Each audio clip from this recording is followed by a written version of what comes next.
স্নানযাত্রা, যা দেব স্নান পূর্ণিমা নামেও পরিচিত, জ্যৈষ্ঠ মাসের পূর্ণিমা তিথিতে শ্রী জগন্নাথের স্নানযাত্রা অনুষ্ঠিত হয়। এই দিনেই মহাপ্রভু জগন্নাথ আবির্ভূত হয়েছিলেন। স্নানযাত্রার পর দেবতারা অসুস্থ হয়ে পড়েন, যাকে বলা হয় অনাসর। বিশেষ আয়ুর্বেদিক ভেষজ দিয়ে তাদের চিকিৎসা করানো হয়। নমস্কার বন্ধুরা, আমি দীপঙ্কর মণ্ডল, আর আপনারা দেখছেন নবান্ন নিয়ন্ত্রণ। আপনাদের সবাইকে স্বাগত। আজকের এপিসোডে আমরা এক অদ্ভুত আধ্যাত্মিক যাত্রায় যোগ দেব। আজ আমরা ডুব দেব এক অনির্বচনীয় পুণ্যের সাগরে, যেখানে মিলিত হয় ভক্তি, ঐতিহ্য আর ইতিহাসের ধারা। মহাপ্রভু জগন্নাথের স্নান যাত্রা, পুরীর জগন্নাথ ধাম এমন এক পুণ্যভূমি যেখানে প্রতি বছর এই মহাজাগতিক উৎসব অনুষ্ঠিত হয়, যা শুধু ভারতের নয়, সারা বিশ্বের সনাতন ধর্মাবলম্বীদের কাছে এক পরম আকর্ষণ। আপনারা যারা পুরীর রথযাত্রা দেখেছেন তারা জানেন এই উৎসবের মাহাত্ম্য। রথযাত্রার ঠিক আগে এক বিশেষ দিনে অনুষ্ঠিত হয় জগন্নাথ দেবের স্নান যাত্রা। এটি রথযাত্রার একটি অপরিহার্য অঙ্গ এবং এর মাহাত্ম্য কোনো অংশে কম নয়। আসুন আজ আমরা এই স্নান যাত্রার প্রতিটি পর্যায়ে, এর পিছনের পৌরাণিক কাহিনী, ভক্তদের জীবনে এর গুরুত্ব নিয়ে বিস্তারিত আলোচনা করি। স্নান যাত্রা, যা দেব স্নান পূর্ণিমা নামেও পরিচিত, জ্যৈষ্ঠ মাসের পূর্ণিমা তিথিতে শ্রী জগন্নাথের স্নান যাত্রা অনুষ্ঠিত হয়। এটা বিশ্বাস করা হয় এই দিনেই মহাপ্রভু জগন্নাথ আবির্ভূত হয়েছিলেন। স্কন্দ পুরাণ অনুসারে রাজা ইন্দ্রদুম্ন যখন প্রথম দারুব্রহ্মে জগন্নাথ দেবের মূর্তি স্থাপন করেন, তখন থেকে এই উৎসব পালিত হয় এবং দেবতাদের দ্বারা প্রথম তার অভিষেক বা স্নান সম্পন্ন হয়েছিল। এটা মনে করা হয় তারপর থেকেই চলে আসছে এই প্রথা। এই স্নান যাত্রার মূল উদ্দেশ্য হল গ্রীষ্মের তীব্র উষ্ণতা থেকে দেবতাদের স্বস্তি প্রদান করা। পুরীর মন্দিরের রীতিনীতি অনুযায়ী এই বিশেষ দিনে জগন্নাথ, বলভদ্র এবং সুভদ্রা, এর পাশাপাশি সুদর্শনকেও মন্দির থেকে বের করে স্নান বেদিতে আনা হয়। ভক্তরা যাতে দূর থেকে দেবতাদের দর্শন করতে পারেন, সেই কারণে এই বেদি মন্দিরের বাইরে এক উঁচু মঞ্চের উপর স্থাপন করা হয়। এই এক ঝলকের দর্শন এক অনির্বচনীয় শান্তি ও ভক্তি অনুভব করায়। আরেকটি প্রচলিত বিশ্বাস রয়েছে, তা হলো স্নান যাত্রার পর দেবতারা অসুস্থ হয়ে পড়েন, যাকে বলা হয় অনাসর। এই সময় তাদের 15 দিনের জন্য জনসমক্ষে আনা হয় না। বিশেষ আয়ুর্বেদিক ভেষজ দিয়ে তাদের চিকিৎসা করানো হয়। এই 15 দিন মন্দিরে ভক্তদের কোনো প্রবেশাধিকার থাকে না। এই সময়কালকে বলা হয় অনবসর। এরপর দেবতারা সুস্থ হয়ে রথযাত্রার জন্য প্রস্তুত হন।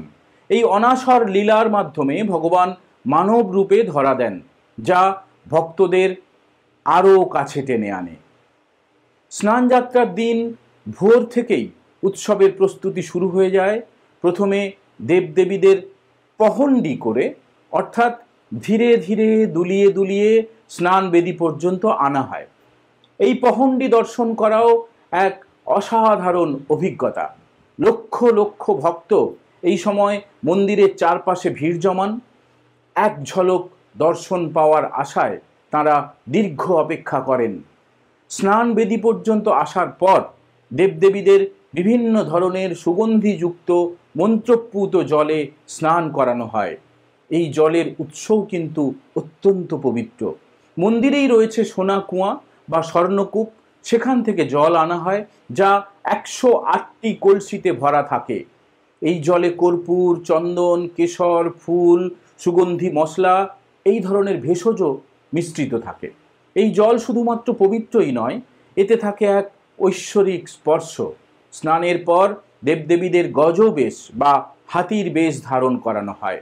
এটি স্নান যাত্রার এক বিশেষ আকর্ষণ। বিশ্বাস করা হয় যে ভক্ত গণপতি ভট্ট জগন্নাথ দেবকে গণেশের রূপে দেখতে চেয়েছিলেন, তাই এই বিশেষ বেশের আয়োজন। এই বেশে দেবদেবীরা হাতির মুখ এবং ছুঁড়ের আকারের মুখোশ পরিধান করেন, যা দেখতে অত্যন্ত মনোমুগ্ধকর। এই সময় ভক্তদের উলুধ্বনি আর হরিধ্বনিতে আকাশ বাতাস মুখরিত হয়ে ওঠে। এই দৃশ্য ভক্তদের মনে এক গভীর ভক্তির জন্ম দেয়। এই সময় পুরীর গজপতি মহারাজ এসে সোনার ঝাড়ু দিয়ে বেদি পরিষ্কার করেন এবং দেবতাদের উদ্দেশ্যে প্রার্থনা করেন। এটি এক ঐতিহাসিক এবং রাজকীয় রীতি, যা শত শত বছর ধরে চলে আসছে। এরপর দেবতাদের অনাসর গৃহে নিয়ে যাওয়া হয়, যেখানে তারা 15 দিনের জন্য বিশ্রাম নেন। বন্ধু, স্নান যাত্রা কেবল একটি ধর্মীয় উৎসব নয়, এটি সংস্কৃতি, ঐতিহ্য এবং সামাজিক বন্ধনের এক প্রতিচ্ছবি। এই উৎসবের মাধ্যমে ভক্তরা জগন্নাথ দেবের প্রতি তাঁদের অটল বিশ্বাস এবং ভালোবাসা প্রকাশ করেন। দূর দূরান্ত থেকে ভক্তরা এই দিন পুরীতে আসেন শুধু এক ঝলক দর্শন পাওয়ার জন্য। এই উৎসব জাতি ধর্ম নির্বিশেষে সকলকে একত্রিত করে। এখানে ধনী গরিব, উঁচু নিচু ভেদাভেদ থাকে না। সবাই একসঙ্গে ভক্তি ও আনন্দের সাথে এই উৎসবে অংশ নেন। এটি ভারতের বৈচিত্র্যময় সংস্কৃতির এক উজ্জ্বল উদাহরণ। স্নানযাত্রা শুধু পুরীর অর্থনীতিতেই নয়, এখানকার স্থানীয়দের জীবনেও এক গভীর প্রভাব ফেলে।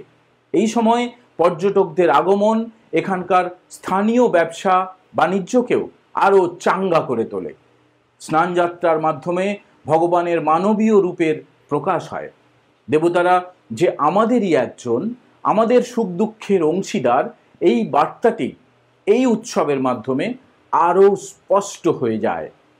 অনাসর লীলা, যেখানে ভগবান অসুস্থ হন এবং তার চিকিৎসা করা হয়, তা দেখায় যে দেবতারাও মানবীয় রূপে ধরা দেন এবং আমাদের মতোই তাঁরাও অনুভূতিপ্রবণ। এটি ভক্তের সাথে ভগবানের এক আত্মিক সম্পর্ক গড়ে তোলে। এই উৎসবের মাধ্যমে প্রজন্ম থেকে প্রজন্মান্তরে ঐতিহ্য ও সংস্কৃতির ধারা প্রবাহিত হয়। মহাপ্রভু জগন্নাথের স্নানযাত্রা, এটা দর্শন করা সত্যিই এক অসাধারণ অভিজ্ঞতা। এটি শুধু চোখের দেখা নয়, হৃদয়ের গভীরে অনুভব করার মতো এক পবিত্র উৎসব। এই স্নানযাত্রার মাধ্যমে আমরা কেবল দেবতাকে দর্শন করি তাই শুধু নয়, বরং অনুভব করি তার প্রতি আমাদের অগাধ ভক্তি, বিশ্বাস এবং ভালোবাসা।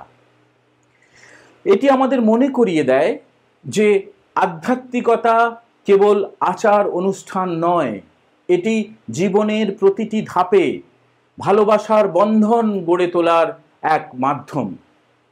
স্নানযাত্রার পর অনাসর এবং তারপর রথযাত্রা, এই ধারাবাহিকতা আমাদের জীবনেও নতুন আশার সঞ্চার করে। কষ্টের পর সুখ, অপেক্ষার পর প্রাপ্তি, এই বার্তাটি এই উৎসবের মাধ্যমে অর্থাৎ স্নানযাত্রার মাধ্যমে প্রতিফলিত হয়। আগামী 27শে জুন পুরী শ্রীক্ষেত্রে জগন্নাথ দেবের রথযাত্রা, আর সেই রথযাত্রাকে সুষ্ঠুভাবে সম্পন্ন করতে উচ্চ পর্যায়ের মন্ত্রী কমিটি গঠন করেছে ওড়িশা সরকার। আইন দপ্তরের তরফে বিজ্ঞপ্তি জারি করে জানানো হয়েছে, উপমুখ্যমন্ত্রী অর্থাৎ ওড়িশার উপমুখ্যমন্ত্রী প্রভাতী পারিদা এই কমিটির চেয়ারপারসন হিসেবে থাকছেন। তার নেতৃত্বে উচ্চ পর্যায়ের মন্ত্রী পরিষদ কমিটি গোটা বিষয়টি পরিচালনা করবে। ওড়িশা সরকারের সেই বিজ্ঞপ্তিতে বলা হয়েছে, এই কমিটির প্রাথমিক দায়িত্ব হলো উৎসবের সমস্ত আয়োজন নির্বিঘ্নে কার্যকর করা, এটা নিশ্চিত করা যে সবাই যেন সুষ্ঠুভাবে রথযাত্রায় অংশ নিতে পারেন। ওড়িশা সরকারের তরফে ডিজিপি ওয়াই.বি. খুরানিয়া 27শে জুনের রথযাত্রার প্রস্তুতি পর্যালোচনা করার সময় ভিড় পরিচালনার উপর জোর দিয়েছেন এবং পুরীতে প্রায় 15 লক্ষ মানুষের বার্ষিক উৎসব যাতে কোনো অপ্রীতিকর ঘটনা ছাড়াই অনুষ্ঠিত হতে পারে তা নিশ্চিত করার জন্য পুলিশ কর্মকর্তাদের নির্দেশ দিয়েছেন। আগামী 27শে জুন পুরীতে রথযাত্রা এবং 11ই জুন ভগবান বলভদ্র, দেবী সুভদ্রা এবং ভগবান শ্রী জগন্নাথের বিখ্যাত স্নানযাত্রা অনুষ্ঠিত হবে। দিনটা মনে রাখবেন, 11 তারিখে রথযাত্রা সুষ্ঠুভাবে সম্পন্ন করতে উচ্চ পর্যায়ের মন্ত্রীগোষ্ঠী কমিটি গঠন করেছে ওড়িশা সরকার, সে কথা আমরা আগেই জানিয়েছি। এবং প্রভাতী পারিদা এই কমিটির চেয়ারপারসন, এটাও আমরা জানালাম। তার কমিটিতে, তার নেতৃত্বে যে মন্ত্রিপরিষদের কমিটি পুরো রথযাত্রা এবং স্নানযাত্রা এটা দেখভাল করবে এবং পুরো অনুষ্ঠান যাতে নির্বিঘ্নে হয় সেটা নিশ্চিত করার জন্য ওড়িশা সরকার এই সিদ্ধান্ত নিয়েছে। কারণ শুধুমাত্র ওড়িশা নয়, ভারতবর্ষের বিভিন্ন রাজ্য থেকে, পৃথিবীর বিভিন্ন দেশ থেকে জগন্নাথ প্রেমীরা শ্রীক্ষেত্র পুরীতে তারা হাজির হন। এবং আপনারা জানেন যে হিন্দুদের 4টি ধামের মধ্যে পুরী জগন্নাথ ধাম অন্যতম, এবং সেখানে যাতে কোনো অপ্রীতিকর ঘটনা না ঘটে তা নিশ্চিত করতে চায় ওড়িশা সরকার। এর পাশাপাশি আপনারা জানেন যে পুরী জেলা প্রশাসন আলাদা করে ব্যবস্থা নেয়। এবারে পুরী জেলা প্রশাসন একটি মোবাইল অ্যাপ পরিষেবা চালু করেছে, এটির নাম শ্রী জগন্নাথ ধাম। বলাই বাহুল্য, ভক্তদের সুবিধার্থে এই অ্যাপটি চালু হয়েছে এবং কোনো ভক্তকে লাইনে কতক্ষণ অপেক্ষা করতে হবে এবং তার সম্ভাব্য সময় কতটা, রথযাত্রার ব্যবস্থা কি কি, এই অনুষ্ঠানের বিষয়ে বিস্তারিত তথ্য থাকবে এই অ্যাপে। পুরীর কাছাকাছি অর্থাৎ শ্রীক্ষেত্র জগন্নাথ ধামের কাছাকাছি কোথায় অন্যান্য ধর্মীয় জায়গা রয়েছে সেগুলো জানাবে, প্রয়োজনীয় তথ্য দেবে এবং অন্যান্য সুযোগ সুবিধা অর্থাৎ কোথায় গিয়ে থাকবেন, কোথায় খাবেন, সেই তথ্যগুলোও দেশ বিদেশ থেকে যারা ভক্তরা আসবেন রথযাত্রায় অংশ নেবেন তাদেরকে এই অ্যাপ সাহায্য করবে। রথযাত্রায় জনসমুদ্র দেখা দেয় এবং আপনারা জানেন যে করোনা সংক্রমণ আবার শুরু হয়েছে, সেই সংক্রমণ যাতে ছড়িয়ে না পড়ে তার জন্য ওড়িশা সরকার আর্জি জানিয়েছে কোনো বয়স্ক মানুষ যদি জ্বর, কাশি, সর্দিতে আক্রান্ত হন তারা যাতে এই রথযাত্রায় অংশ না নেন, তারা যেন ডিজিটাল মাধ্যমে মহাপ্রভু শ্রী জগন্নাথ দেবের দর্শন করেন। যারা রথযাত্রায় অংশ নেবেন তাদের প্রত্যেককে মাস্ক ব্যবহার করার অনুরোধ করেছে ওড়িশা সরকার। বন্ধুরা, আশা করি মহাপ্রভু শ্রী জগন্নাথের স্নানযাত্রা এবং রথযাত্রা নিয়ে আমাদের এই ভিডিওটি আপনাদের ভালো লেগেছে। যদি এই ভিডিও আপনাদের ভালো লেগে থাকে তাহলে অবশ্যই লাইক করবেন, শেয়ার করবেন এবং নবান্ন নিয়ন্ত্রণ চ্যানেলটিকে সাবস্ক্রাইব করতে ভুলবেন না।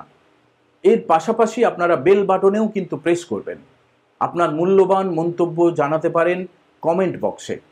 আমরা আবার ফিরব নতুন কোনো আধ্যাত্মিক বা ঐতিহাসিক বা রাজনৈতিক বিষয় নিয়ে। ততক্ষণ পর্যন্ত সবাই ভালো থাকবেন, সুস্থ থাকবেন। জয় জগন্নাথ, জয় হিন্দ, বন্দে মাতরম।